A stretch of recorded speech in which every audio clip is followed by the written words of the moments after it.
Olá, pessoal. Vamos começar nossa reunião.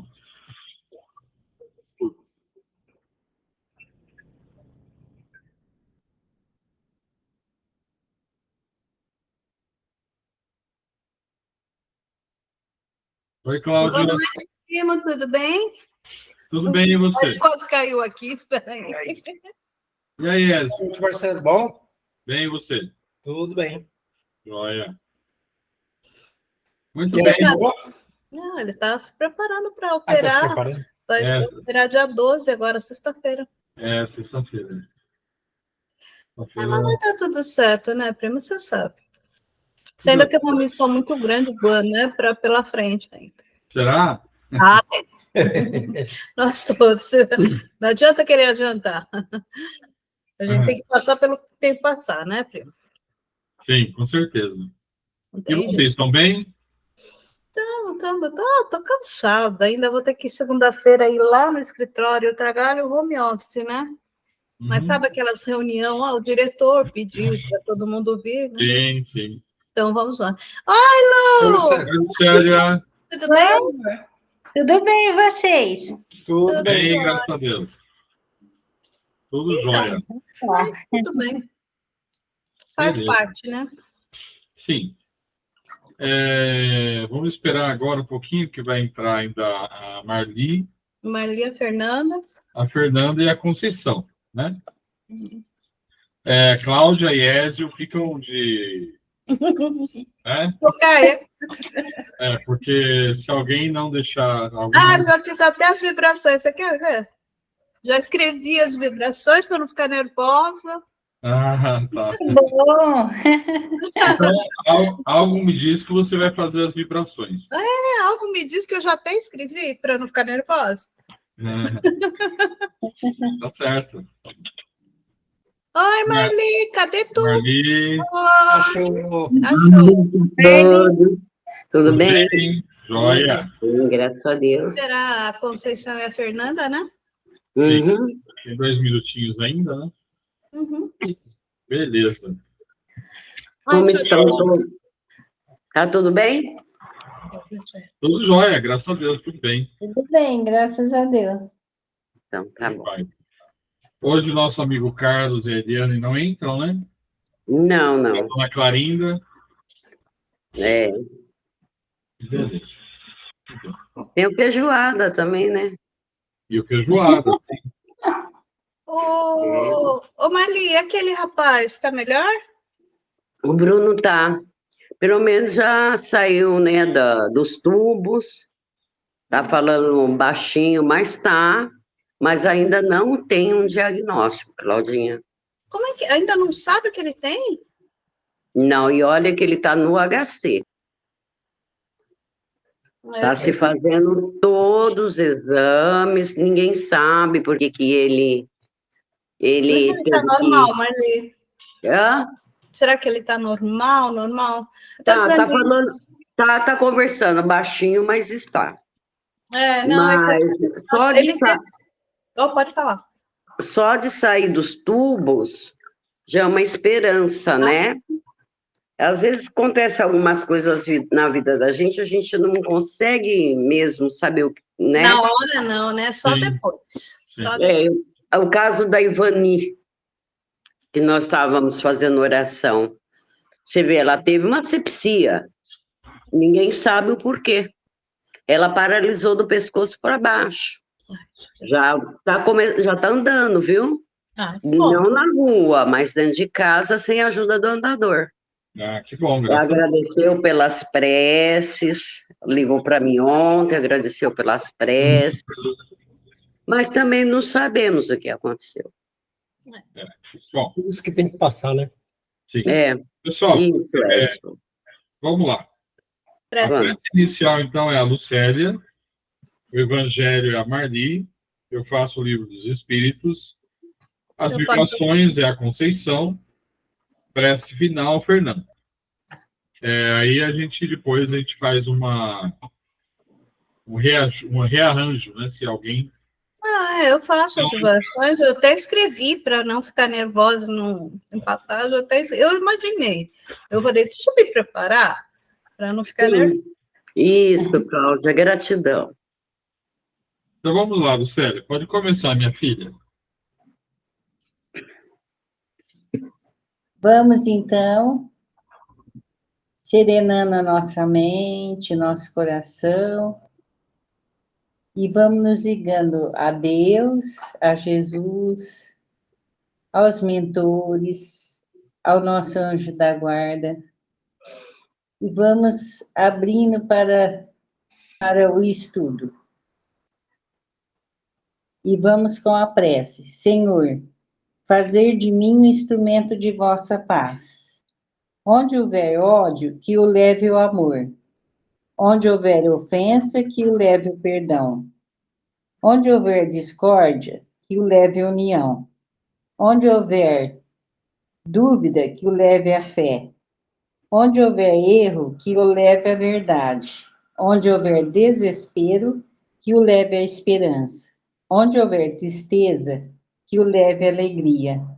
Onde houver trevas, que o leve à luz. Ó Mestre, fazer que eu procure mais consolar que ser consolado. Compreender que ser compreendido. Amar que ser amado. Pois é dando que se recebe. É perdoando que se é perdoado. E é morrendo que se vive para a vida eterna. Que assim seja, graças a Deus. Que assim seja. Graças a Deus. Ok. Graças a Deus. Então, a gente está... Marli, né, É maravilhosa, né? Sim. Ela resume tudo, né? Sim. Exatamente. Eu sei de cor também, eu vou indo junto. Com certeza. A gente ainda está no capítulo 13, né? Não saiba à esquerda o que dê a mão direita. E hoje a gente vai convidar os pobres e os expropriados. 7. É do Evangelho, viu, gente? Ele disse também, aquele que o havia convidado, quando derdes a jantar ou a cear, para isso não convides nem vossos amigos, nem vossos irmãos, nem vossos parentes, nem vossos vizinhos, que serão ricos, de medo que ele vos convide em seguida a seu turno, e que assim retribuam o que haviam recebido de vós. Mas quando fizerdes um festim, convidai para ele os pobres, os estropiados, os coxos, os cegos, e estareis felizes, porque não terão meios para vos retribuir. Por isso vos será retribuído na ressurreição dos justos. Um daqueles que estavam à mesa, tendo ouvido essas palavras, lhe disse, feliz aquele que comer do pão do reino de Deus. São Lucas, capítulo 14, versículo de 12 a 15. Quando fizerdes um festim, disse Jesus para ele, não convide vossos amigos, mas os pobres e os estrupiados. Essas palavras absurdas, se tomadas ao pé da letra, são sublimes, se nelas se procura o Espírito. Jesus não podia ter querido dizer que, em lugar dos amigos, é preciso reunir à mesa os mendigos da rua. Sua linguagem era quase sempre figurada, e os homens incapazes de compreender as nuances, delicadeza do pensamento. Seria preciso imagens fortes, produzindo o efeito de cores berrantes. O fundo do pensamento se revela nessas palavras, sereis felizes porque não terão meios para vos retribuir. Quer dizer que não se deve fazer o bem com vista a uma devolução, mas pelo único prazer de fazê-lo. Para dar uma comparação surpreendente, disse, convidai para o vosso festim os pobres, porque sabeis que estes não poderão nada vos retribuir. E por festim, é preciso entender, não o repasso propriamente dito, mas a participação da abundância do que desfrutais. Essas palavras podem, entretanto, também parecer sua aplicação no sentido mais literal. Quantas pessoas convidam à sua mesa, senão aqueles que podem, como dizem, lhes honrar, ou pode convidá-las a seu turno. Outros, ao contrário, encontram satisfação em receber aqueles que são seus parentes e amigos, que são menos felizes. Ora, quem é que não possui entre os seus? É por vez prestar-lhe um grande serviço sem aparentá-lo, esses sem irem recrutar os cegos e os estrupiados. Praticam a máxima de Jesus. Se o fazem por benevolência, sem ostentação, sabem dissimular o benefício por uma sincera cordialidade. Veja bem, no tempo de Jesus, né, ele lidava com um povo que ainda vinha de uma escravidão, um povo que Roma comandava, que pagava impostos altos, né? Então, Jesus tinha que falar de forma firme e forte com eles, porque para que eles pudessem compreender. E outra preocupação que Jesus tinha, de que as palavras dele no futuro não fossem distorcidas. Então, aqui a gente entende, quando Jesus fala, né, convidar os pobres, os mendigos, ele não quer dizer que a gente deve sair para a rua, pegar os mendigos, trazer para nossas casas. Não é isso.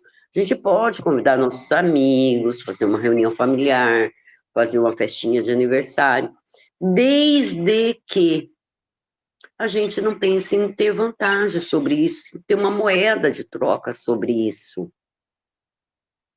Porque não é isso. Quando um exemplo bem claro sobre isso, quando a gente convida nossos amigos para vamos fazer um jantarzinho, a gente convida porque gosta desses amigos, não porque a gente está pensando em receber algo em troca. Mas quando a gente fala assim, por exemplo, vou chamar um político para vir para minha casa, né? A gente talvez esteja ali querendo alguma coisa em troca, que nos beneficie. Eu posso considerar isso uma caridade? Não. Né? Porque eu não estou vendo um bem coletivo, estou vendo o meu próprio bem. Então, quando Jesus fala, convidai os pobres, os estropiados, ele fala para a gente também dessa caridade, dessa pura caridade, de olhar no coletivo. Então, se tem aquele irmão, que você está numa lanchonete, e ele lhe pede, olha, estou com fome, você pode pagar uma coxinha para mim? Por que não? A gente deve, sim, fazer isso, mas de forma que a gente não o trate com preconceito, não trate com humilhação. Por quê? A gente não pode esquecer que este irmão está no mundo de prova e expiação como nós. E ele está tentando, de todas as formas, cumprir a missão dele. Né? E não nos cabe nem julgá-lo, e nem humilhá-lo, e nem tratá-lo com preconceito. E aí, quando você dá um agasalho para uma pessoa assim, que tem menos recurso econômico que você sabe que não vai ter vantagem sobre isso. E se a vantagem que tem é da alegria, do prazer que a gente tem em poder auxiliar o outro. Todo mundo aqui conhece o projeto, né, Doutores da Alegria. Aquelas pessoas que vão lá, inclusive não dá nem para reconhecê-los, porque eles colocam, né, maquiagem, nariz, peruca. Não dá nem para reconhecê-los, eles não ficam, né? Eles fazem aquilo por amor, porque eles gostam. E é sobre essa caridade que Jesus está falando. Aquela caridade sem interesse, aquele amor desinteressado, né? É isso que Jesus está falando. Agora há pouco eu li um texto que eu gostaria muito de compartilhar com vocês, que retrata o oposto da caridade, assim, no sentido, quando o menor faz para o maior. Havia um garoto, acabei de ler na internet, desculpe. Havia um menino de rua, e esse menino está cheio de moedinhas e entra numa sorveteria. e fala para a moça, quanto custa um sorvete de massa? Ela fala R$3. E o de picolé? R$2. E ele conta as moedinhas e fala para ela, e ela já sem paciência, porque já tinha uma fila atrás dele, ele fala para ela assim, você me dá um de R$2?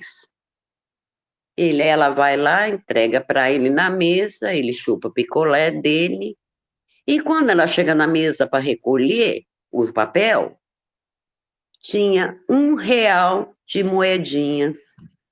Ele preferiu chupar o sorvete de R$2 para poder deixar uma caixinha para ela de R$1, mesmo ela tratando ele rispidamente.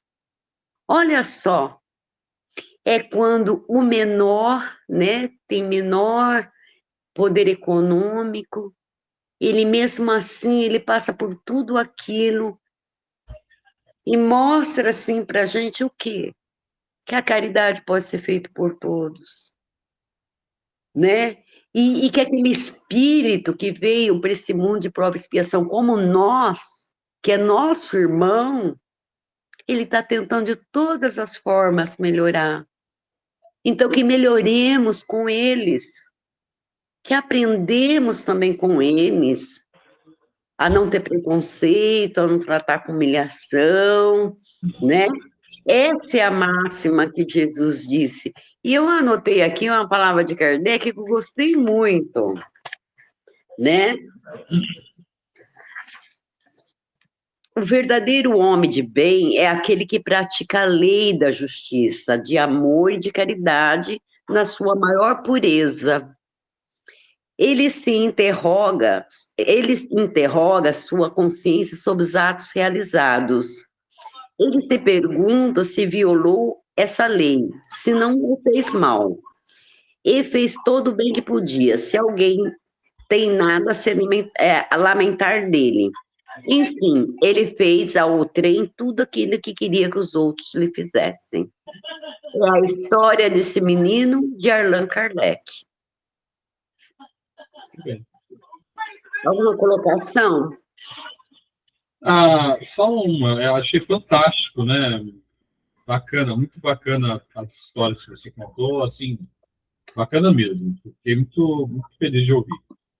Mas a questão é o seguinte, a caridade, para nós hoje, ela tem uma cara de obrigação, né? Mas isso no nosso mundo de hoje. Mas no mundo próximo, né? A gente já atingiu o próximo plano, né?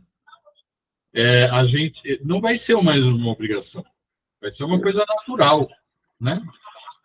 Porque as pessoas elas deveriam ficar sentir indignadas de verem, por exemplo, um irmão passar fome. Falou, não, em absoluto. Hoje, nem todo mundo tem esse sentimento. Mas quando a gente for um planeta de regeneração, isso vai ser uma coisa absolutamente normal. Não uma obrigação. É uma necessidade como cidadão do planeta. Né? É isso que eu queria colocar. Ô, Marcelo, a gente percebe que a espiritualidade aqui tem batido muito em cima disso. Uhum. Você vê que nós estamos estudando aqui, eles têm batido muito nisso, na caridade, praticar do coração, sem procurar vantagem, moedas de troca, né? O Evangelho está trabalhando muito sobre isso. Eu acho que isso vai entrando na nossa cabeça e a gente vai colocando em prática, se Deus quiser. Eu penso assim. Sim, com certeza, com certeza. Claudinha. Não, é que quando eu ouço, eu já li várias vezes, né, o Evangelho, sempre quando eu ouço essa parte do Evangelho, eu penso o seguinte, é fácil eu, para minha irmã, para meus familiares, eu praticar a caridade, ver se eles estão necessitando de alguma coisa, mas e na rua? E aqui os vizinhos, sabe, o restante do mundo que não são os meus amores, você entendeu? Será que eu estou fazendo pelos outros? Eu acho que quando a gente fala estrupiados, é tipo assim, as pessoas que precisam, que não são as pessoas que estão ao meu redor, né? Será que eu estou procurando pessoas que precisam realmente? Será que eu posso fazer isso sem exigir nada deles? Porque eu sei que eles não vão poder me dar nada. Porque se eu estou numa família, eu dou o amor e recebo o amor. Você entendeu? Agora, das outras pessoas que precisam, eu sei que eu não vou receber nada. Será que a gente não esquece de fazer o bem para eles porque a gente não recebe de volta nada? Muitas vezes é isso que acontece, né? A gente sabe que não vai receber nada deles. É isso que eu sempre vejo quando eu ouço essa parte do Evangelho. Mas no Evangelho fala, a caridade começa-se dentro de casa. Se você não praticar caridade dentro de casa, não adianta você querer praticar com o seu vizinho, com o seu melhor amigo. Não, Marcinho, mas eu estou falando que é mais fácil a gente fazer para os parentes e lembrar dos parentes, lembrar, minha irmã está precisando, estou sempre com meus irmãos estão precisando, tal, vou... Mas a gente esquece das outras pessoas que precisam nas ruas, nos asilo, nos outros lugares, né? A gente tem uma pessoa aqui que a gente sempre ajuda. Eu achei tão bonitinho que hoje ela veio toda contente. É uma senhora que tem uma menina que tem problema, né? Eu conheço a menina desde pequena, ela não anda, não fala, nem nada, sempre na cadeira de rodas, e ela foi adotada, né? A menina foi adotada, ela adotou a criança desse jeito. E morreu o marido dela, ela está passando por muita dificuldade. A gente, sempre quando ela precisa, ela pede pela gente: vocês podem ajudar a comprar fralda para a menina, né? Que apesar de ser adulta, mais velha que a minha filha, mas ela usa fralda, óbvio. E ela sempre pede. Hoje ela veio com mandioca, uma cesta de mandioca com os limões, né? E falou assim: olha, Fábio, eu trouxe agora para vocês, porque vocês sempre me ajudam. Eu recebi lá bastante de um sítio, toda contente. Eu achei tão bonitinho, gente. Tão bonitinho. Você vê que, ao contrário, né, ela tenta fazer para você uma forma de gratidão dentro do que ela tem, né? E eu não vejo nisso um interesse, entendeu? Ela fez por amor, porque ela poderia não levar. A gente também não faz por interesse. Você nunca ficaria sabendo, né? Mas nem desejaria isso, eu nem queria receber nada.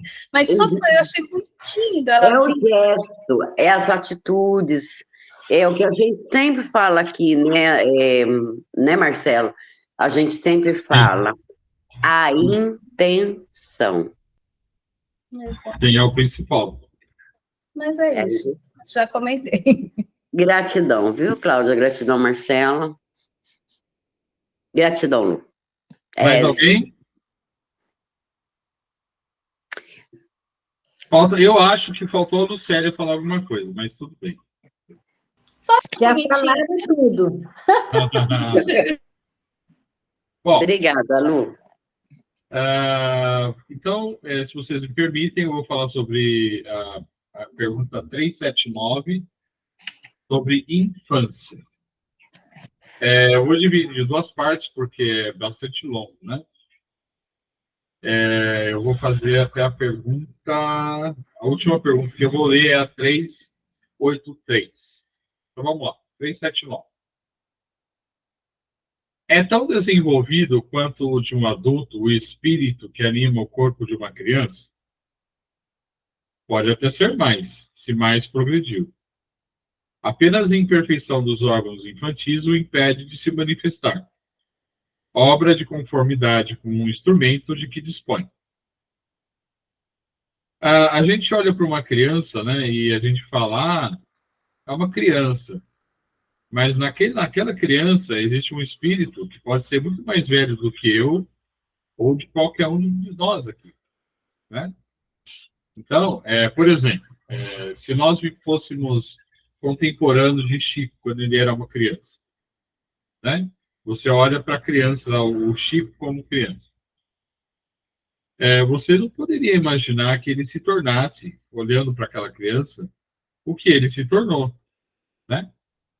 Porque conforme ele vai indo para a idade adulta, ele vai assumindo quem ele é, né? Então, ledo engano achar que uma criança ela começa do zero, né? Pelo contrário, pode ser o espírito mais velho que nós. Pergunta 380. Abstraindo do obstáculo que a imperfeição dos órgãos opõe à sua livre manifestação, o espírito de uma criancinha pensa como criança ou como adulto? Desde que se trate de uma criança, é claro que, não estando ainda nela desenvolvidos, não podem os órgãos da inteligência dar toda a intuição própria de um adulto ao espírito que a anima. Este, pois, tem efetivamente limitada a inteligência, enquanto a idade lhe não amadurece a razão.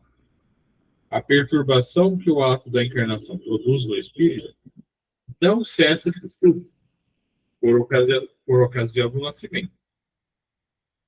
Só gradualmente se dissipa com o desenvolvimento dos órgãos. Foi aquilo que eu falei, né?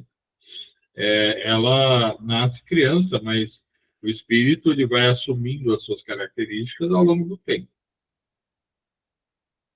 Tem uma observação aqui de Kardec, né? Há um fato de observação que apoia essa resposta. Os sonhos de uma criança não apresentam o caráter dos de um adulto. Quase sempre pueril é objeto dos sonhos infantis, o que indica de que natureza são as preocupações do respectivo espírito. Alguém tem algum comentário? Não? Pergunta 381. Por morte da criança, readquire o espírito imediatamente o seu precedente vigor? Assim tem que ser, pois que se vem desembaraçado do seu invólucro corporal. Entretanto, não readquire a anterior lucidez, senão quando se tenha completamente separado daquele envoltório. Isto é, quando mais nenhum laço exista entre ele e o corpo. Então, a criança, quando ela desencarna, ela deixa de ser criança. Ela volta a ser o que ela é, um espírito. Só lembrando, o espírito, ele não tem fases, né? Como o corpo encarnado. Não tem infância, não tem adolescência, não tem idade adulta, não tem nada disso. Então, ele volta a ser um espírito, na forma que lhe for mais agradável. Lembrando também que o espírito ele não tem sexo, né? Não tem gênero. 382. Durante a infância, sofre o espírito encarnado em consequência do constrangimento que a imperfeição dos órgãos impõe? Não. Esse estado corresponde a uma necessidade, está na ordem da natureza e de acordo com as vistas da providência. É um período de repouso do espírito. Então, a infância, ela é um momento em que o espírito se prepara para a idade adulta, né? Na verdade, a necessidade é do corpo físico, porque, como eu falei, né, o corpo físico ele tem a infância, ele tem a adolescência e ele tem a idade adulta, a idade em que ele se torna idoso. Porém, a gente vê hoje que esse momento ele está mudando, né?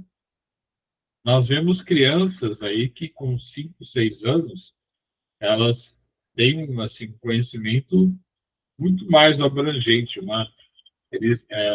O espírito é capaz de se manifestar de uma forma mais clara, né?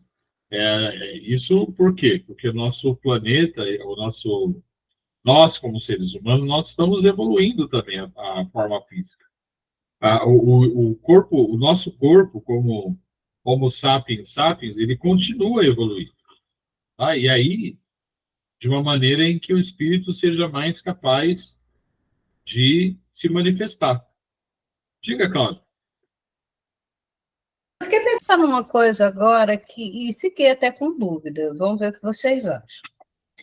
Mesmo sendo criança, quando a gente dorme, né, nosso espírito sai do corpo e vai reencontrar, vai fazer várias coisas, né? Vai reencontrar os queridos, Será que nessa hora o espírito tem consciência já que não é criança, né? Que é um espírito já ou ele se sente ainda criança?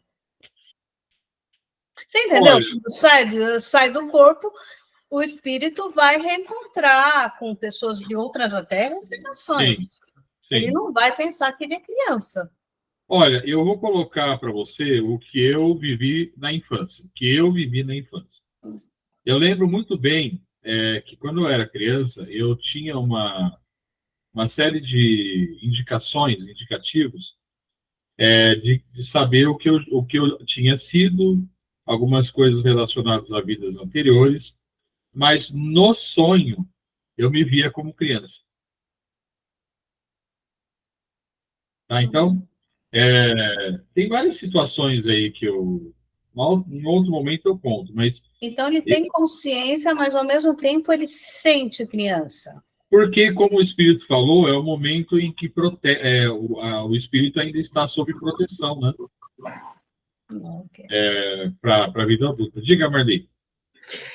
Quando meu pai desencarnou, eu tinha 10 anos. E eu tive um desdobramento. Eu caí num estado de sono, isso já aconteceu várias vezes comigo. Sim. Eu caí no estado de sono e vi o desencarne todinho do papai.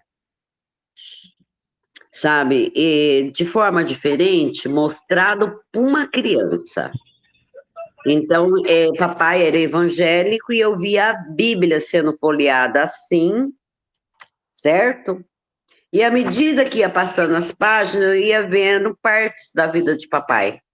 E a última parte, ele simplesmente fazia assim para mim: estou indo. Mas eu era criança. Sim. No desdobramento, eu estava como criança. Porque eu me via papai. Sim. Tem só... então, é isso aí. Tem só um momento, mas aí já era adolescência, em que eu sonhei com a minha morte da vida anterior. Mas aí eu já era adolescente e eu senti muito real, né? O tiro que eu levei. Inclusive, eu tenho uma marca de nascença da entrada do tiro e a saída do tiro. Na entrada eu tenho uma mancha e na saída, atrás das minhas costas, tem um buraco nas costas. Mas aí isso aconteceu, eu já era adolescente. Então, nesse sonho, eu já me vi como adulto, né? Mas como criança, existe uma proteção, né, para a criança. Tudo bem? Alguma outra pergunta? Tudo bem? Tá claro? Né? Então, vamos lá. Pergunta 383. Qual para este a utilidade de passar pelo estado de infância? Encarnando com o objetivo de se aperfeiçoar, o espírito, durante esse período, é mais acessível às impressões que recebe, capazes de lhe auxiliar no adiantamento para o que deve contribuir os incumbidos de lhe educá-lo. Gente, é por isso que a função de pai e mãe é tão importante. Durante a infância, até, vamos dizer assim, até no máximo 10 anos, é muito importante, porque é nesse momento em que você é capaz de moldar o espírito, aquele espírito. E muitas vezes, né, os pais, todo mundo aqui é pai, acha que alguns acham que dar presente, falar, mas nada funciona mais do que o exemplo. O exemplo, então, como pais, a gente tem que dar o exemplo sempre. Porque os filhos cobram. Lá na frente, eles vão cobrar. Mas você não faz assim. Por que eu tenho que fazer? Estou mentindo ou não? Não. Então, é por isso que existe a infância. Porque é um momento importantíssimo para que a gente possa endireitar aquele galho que está todo.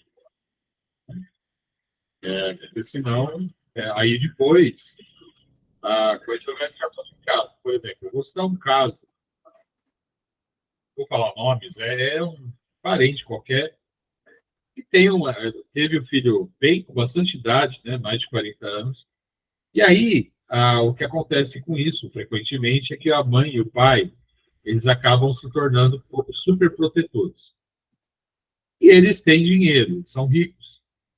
Então, eles controlam a criança como? Comprando isso, comprando aquilo, né? Eles super protegem. Gente, aquele espírito que está lá, ele pode até ser um espírito de uma certa envergadura, mas o exemplo dos pais é capital, né? Talvez, depende do tipo de espírito que encarnou aquela criança, talvez ela enxergue com o tempo, né, as coisas que são certas e erradas, mas a possibilidade dele se transviar é grande. Grande, porque ele não teve aquela correção, aquela orientação que é importantíssima na infância. Certo? Ou seja, toda criança quer limite, né? Exatamente, eles querem ou não. E é engraçado que quando essa criança, né, esse menino, ele ficava pouco tempo comigo e com a Flaviana, quando nós cuidávamos dele, ele era outra criança. Outra criança. Mas quando ele estava com os pais, e aí os pais super protegiam, aí ficava complicado, né? As crianças são uma folha em branco, né? Na verdade, quando elas nascem. Depois que a gente começa a perceber alguns detalhes do próprio, que traz da outra reencarnação algumas características, né? Mas naquela hora é uma folha em branco. Então, o que a gente fizer para moldar, para seguir o caminho correto, né? A gente puder fazer, a gente tem que fazer naquela hora, porque depois que cresce, não adianta. Não, aí já fica difícil, né? Uhum. Tem muita coisa, não querendo falar da minha mãe, ela sabe disso, ela conhece meu coração. Mas tem muita coisa que a minha mãe, ela poderia ter me auxiliado de outra maneira, né? Mas eu entendo a limitação dela, a amo do mesmo jeito, né? Mas, graças a Deus, quando eu cresci, eu percebi o que era correto. Então, eu não tomei o caminho errado.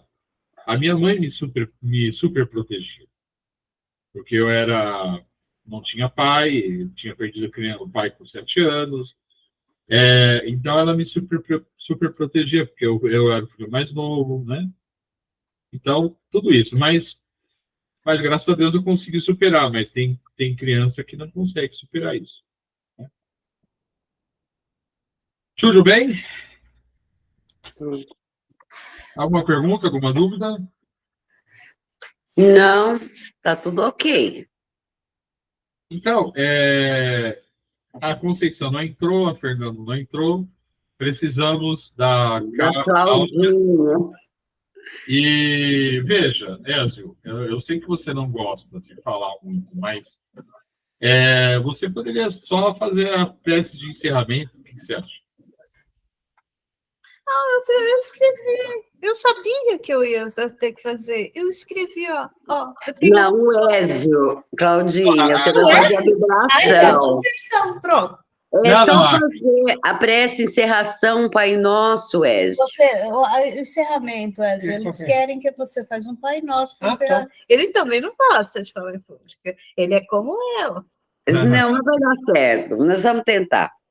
Não que você seja obrigado, fica tranquilo. Eu tenho dificuldade de falar em público. Tenho. Mas vamos vibrar juntos. Vamos primeiro fechar os olhos, né? Pedir que os nossos mentores nos auxiliem, né? Nessas orações, que a gente possa vibrar pelo mundo todo, tá? Que está acontecendo muita coisa ruim, vocês sabem bem disso. Vamos vibrando primeiro por nós, orando e agradecendo por esse corpo que nos abriga, necessário para que possamos cumprir as provas que surgem à nossa frente, mesmo sabendo que só vamos entender no futuro. Pelos nossos irmãos desencarnados que vieram ouvir o Evangelho conosco e aprender. Por outros que ainda sofrem diante do corpo vazio, nos hospitais, onde desencarnaram, ou junto aos familiares que deixaram, pelas pessoas de rua, pelos doentes nos hospitais, pelas zonas de guerra que abrigam também inocentes nesta vida. Opa! Só um minutinho. Vamos orar também pelos orfanatos, asilos de idosos e por todos que sofrem em todos os locais desse mundo, inclusive nas prisões. Vamos vibrar pelos nossos familiares, amigos e também pelos nossos inimigos, até por aqueles que a gente nem sabe que são inimigos. Vamos vibrar pela nossa lista de assistidos e pela lista de desencarnados. Vamos vibrar pelos nossos governantes para que eles recebam dos nossos irmãos de luz intuições para que façam desse planeta um planeta melhor. Assim seja. Pai nosso que estais no céu, santificado seja o vosso nome, venha a nós o vosso reino, seja feita a vossa vontade, assim na terra como nos céus. O pão nosso de cada dia nos dai hoje, Senhor. Perdoai as nossas ofensas, assim como nós perdoamos a quem nos tem ofendido. Pai, não deixeis cair em tentação, mas livrai-nos do mal, assim seja. Vamos fazer a oração de Maria também? Ave Maria, cheia de graças, o Senhor é convosco. Bendita sois vós entre as mulheres, e bendito é o fruto do vosso ventre, Jesus. Santa Maria, Mãe de Deus, rogai por nós, pecadores, agora e na hora de nossa libertação.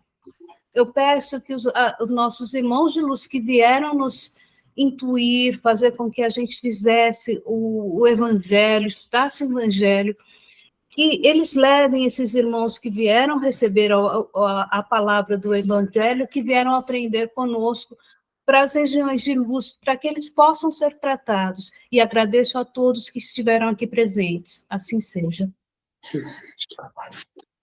Peço licença também para pedir à equipe do irmão Bezerra de Menezes, à equipe do irmão André Luiz, a fluidificação de nossas águas, para que possamos receber o que for necessário para o nosso corpo físico e também para o nosso espírito. Que assim seja.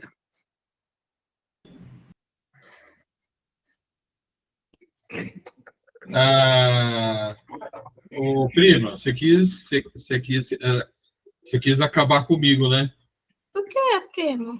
Estava inspirada. Porque a oração que mais me emociona é da nossa mãezinha, né? Vamos falar, a gente sempre ora pelo pai, a gente esquece, sabe, a mãe de Jesus, a nossa mãe. Né? Eu sempre orei, eu lembro que eu ajoelhava em frente a um quadro enorme de Jesus que tinha na minha casa, sempre teve um quadro enorme de Jesus, eu ajoelhava desde pequenininha, bem pequenininha mesmo, eu aprendi a falar as duas orações, Pai Nosso, e depois vamos orar pela mamãe. Né? A gente precisa lembrar dela, né? Sim, sim. Olha, Cláudia, eu sei que às vezes as coisas parecem difíceis, né, por falta de costume, mas a espiritualidade tem seus meios também para nos trazer, né, à tona. Talvez se nesse instante fosse a necessidade de você iniciar.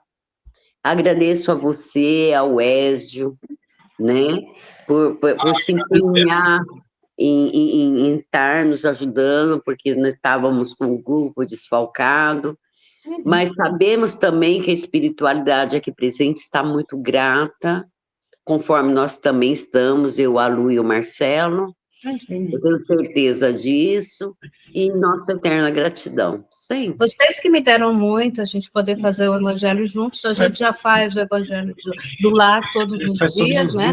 Às 18 horas, e eu tenho a oportunidade, eu agradeço a oportunidade de estar aqui com vocês. O meu primo primeiro, que foi ele que me deixou aqui, né, primo? E a todos vocês, porque a gente pode rezar, orar juntos, né? Sim, é muito bom, né? Muito bom. Muito bom. Muito bom. Bom, gente, é isso aí. Então, terminamos, né? Quarta-feira é aquilo que eu falei para vocês. Eu vou estar no hospital, eu até posso acompanhar, mas eu vou cuidar com o Carlos, né? Para que ele possa criar o link com a gravação, né? Provavelmente eu vou participar, mas não me coloque na lista, tá, Marlene? Tudo bem, Marcelo. Né? Eu não ia colocar mesmo. Porque eu vou estar lá. Ô, Marcelo, vai correr tudo bem, eu tenho certeza disso. A espiritualidade, a minha, vai estar presente, principalmente. Jesus vai estar presente, Deus. E a gente vai estar de coração presente lá. Tenho certeza. Você pode contar com as nossas orações. Tá Isso bom? eu tenho certeza absoluta. Só fala depois no grupo o horário. Vou dizer, eu falo para Eu você. gosto naquele horário, daquela paradinha para fazer uma oração. Vai correr tudo bem, primo. É mais aquele, né? Estar no hospital. Eu, se fosse. Pensa bem, eu sou ansiosa. Se eu fosse você, eu já não estava dormindo mais. Porque eu tenho esse problema, né? Mas vai dar tudo certo. Eu vou pedir uma gentileza, Marcelo, para você não desligar, que eu vou tentar pôr meu pano de fundo, eu não estou conseguindo colocá-lo mais. Tranquilo, pode. Então, assim, depois que os outros desligarem, a gente tentar colocar aqui. Tá, eu vou só parar de gravar, então. Não vou atrapalhar vocês, não. Beijo para todos. Tchau, gente, eu vou parar de gravar. Começa, tá bom? Tchau, até a quarta. Deus abençoe. Tchau.